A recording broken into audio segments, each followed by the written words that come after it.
Alright, welcome to mikescottbaseball.com. What I want to cover here, I'm going to cover a bunch of different ways to take batting practice. Coaches are always trying to find ways to get their kids to take swings. They don't want to always stick with just putting the L screen out in front, throwing to a batter, one batter hitting with a bunch of guys just kind of out there fielding. Okay, it takes too long.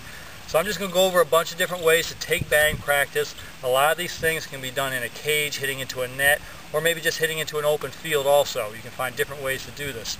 Now let's just talk about one that's very basic that not enough guys do. Okay, something called dry swings. You don't need a ball. You don't even need a plate. Okay, you just need to find some area where you can take a swing. And all you're doing is just taking dry swings, practice swings, trying to groove the swing that you want to do. So if you're working on trying to keep your weight back, okay, this is a dry swing right here. Okay, being able to do this.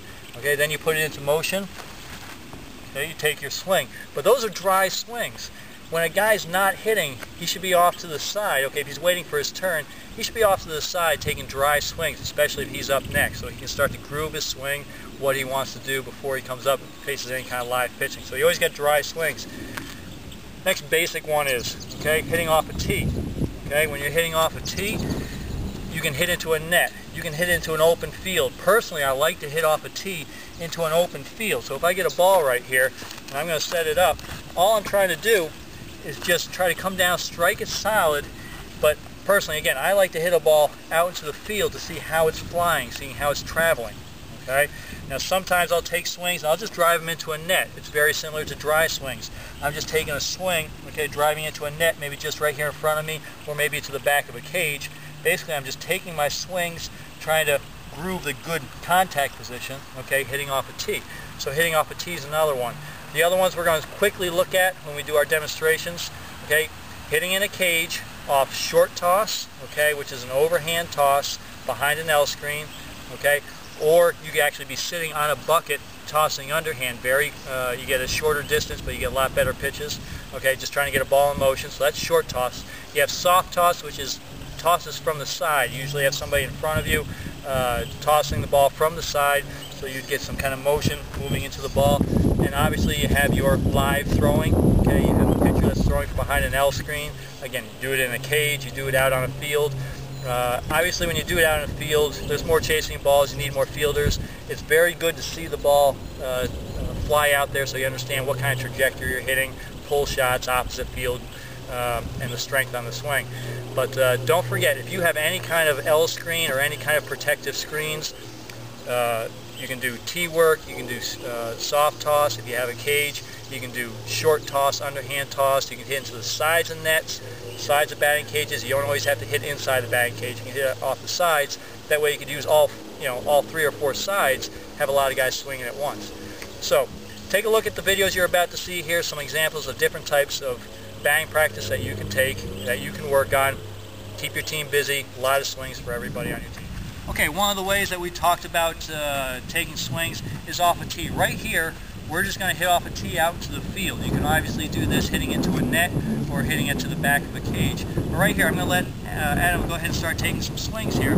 He's going to get a perfect pitch every time. Good, you get somebody to come up and feed him.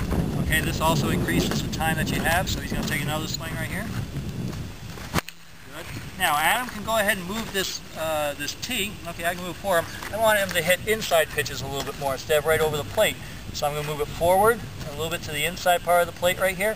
Now basically what we're doing here is we're moving the pitch around. Again, off a tee you get a perfect pitch, you can set things up. So Adam now is just going to pull a couple balls here. He's going to get a couple swings off the tee pulling a ball.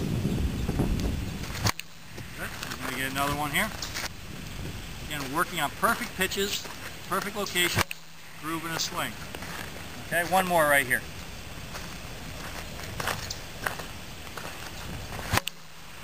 Good.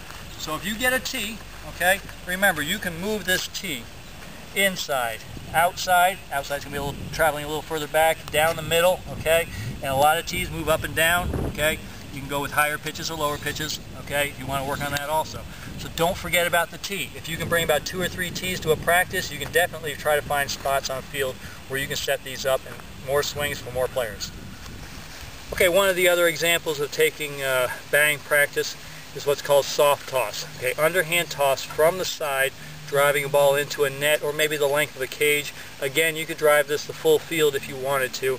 This is something that usually is done though, driving into a net. And basically what you're going to be looking for, okay, you're going to be looking for a soft toss. Now if Daniel gets his batting stance right here, his front foot's probably going to land right about here. Okay, just take one step.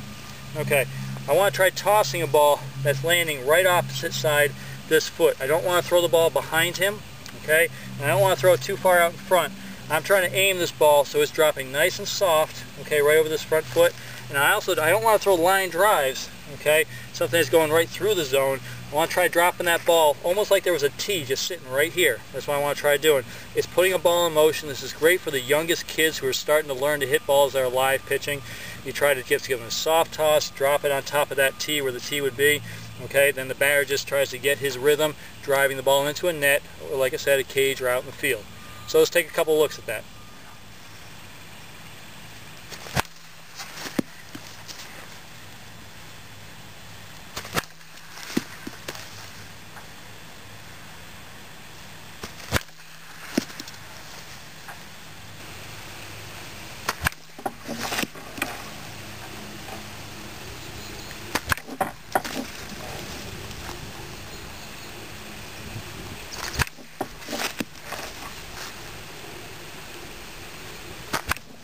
Okay, one of the other ways to take swings where you don't have to chase the ball so far and maybe you don't have a batting cage is wiffle balls. Okay, personally I like to take my wiffle balls and put a little bit of tape on them just to give them a little bit better flight, but you don't have to do that. You can just buy the wiffle balls that have all the holes in them, okay, and you know they don't fly as far, but personally I like to put a little tape over them just to let them fly a little bit as long as I have the room to do it.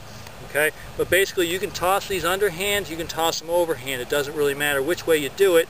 And again, understanding the batter that you have in front of you. For the little kids, you can be a little shorter. For the older kids, maybe you want to be a little further back. But make sure that you're throwing good pitches in here. With wiffle balls, you got to be closer because the ball doesn't travel as well through the air. So let's take some examples of hitting some wiffle balls here on the field.